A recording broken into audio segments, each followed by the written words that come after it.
The weapon monsters are one of my favorite aspects of the original Final Fantasy VII. They seemingly come out of nowhere. Maybe they were hinted at a little bit earlier in the game through some dialogue or something, but for the most part, you do not expect it to happen. You get to the North Crater chasing down Sephiroth, all of a sudden there's like 5 gigantic monsters coming out of the planet, and you get to fight some of them.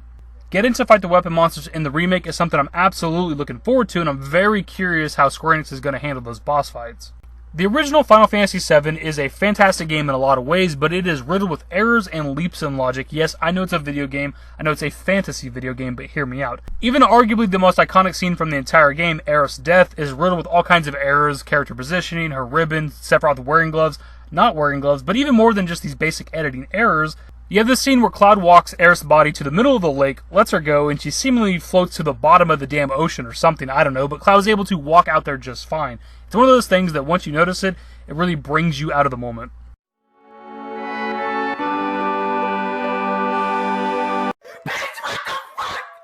And when it comes to the weapon monsters, there's one particular fight that just doesn't really make a lot of sense, and of course we're talking about Emerald Weapon.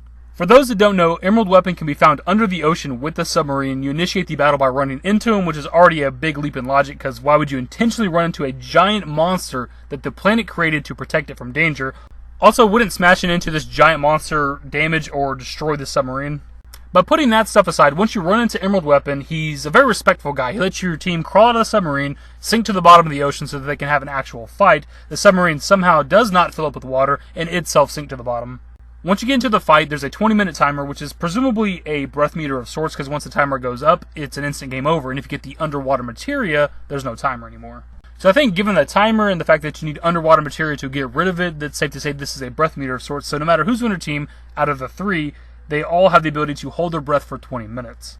Not to mention, oh yeah, they're at the very bottom of the ocean, where maybe Cloud, being that he's a clone of Sephiroth and has some Genova cells in him, and exposed to Mako, that maybe he could survive the crushing pressure of the entire ocean being on top of him, but literally everybody else on the team would die. Maybe Vincent could survive, because he's like an immortal vampire type of thing, but for sure, pretty much everybody else would just be crushed to death instantly.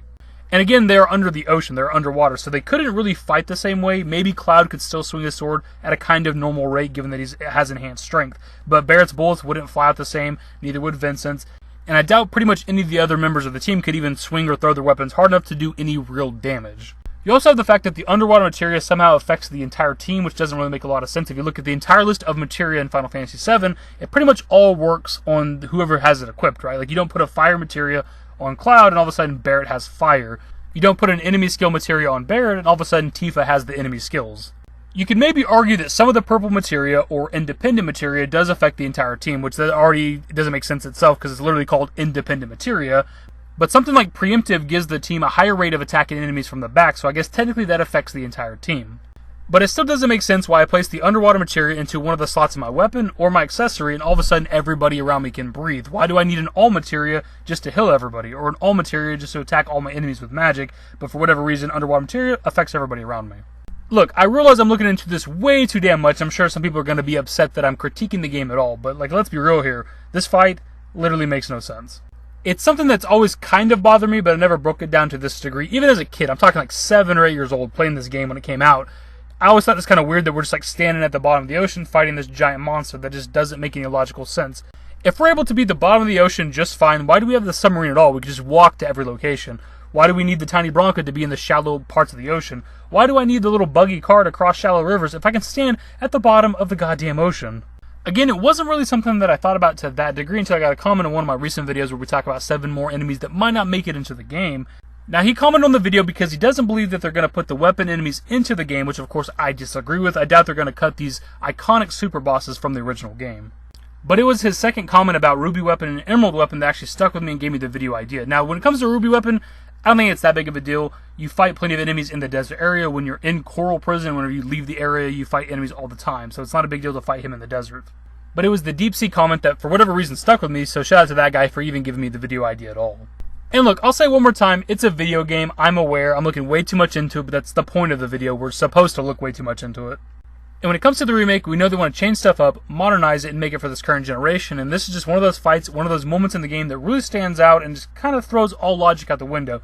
It's very similar to when they go into outer space in the game if they were to step outside of their space pod thing and just not be affected by outer space at all. And when it comes to the FF7 Remake, obviously 100% I want to fight all of the weapon enemies, and even Sapphire Weapon if they want to throw that fight to us, even though he gets his head blown off by the Junon cannon.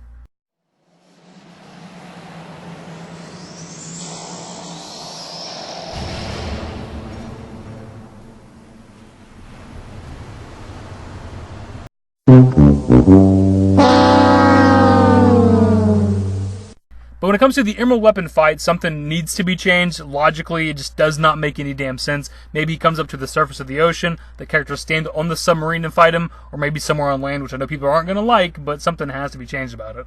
So there you have it, guys, my kind of weird video talking about the Emerald Weapon fight. I'm sure nobody's ever thought about it to this degree or talked about it on YouTube at all.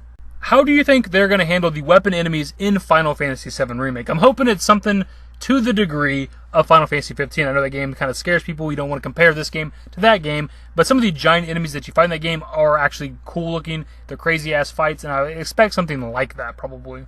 And naturally, of course, we have some comments from the last video where we discussed E3 2019 being my most hyped E3 so far, pretty much because FF7 Remake being there and Cyberpunk 2077. The rest is kind of speculation type of stuff, but still, 2019 E3 looking pretty good.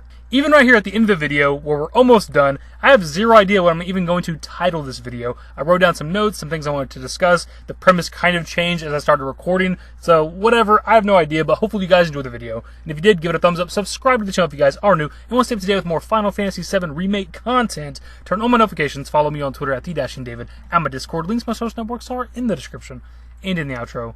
Later, guys. Give me forever for a while, give me forever for a while. Quit acting like a baby, or at least less like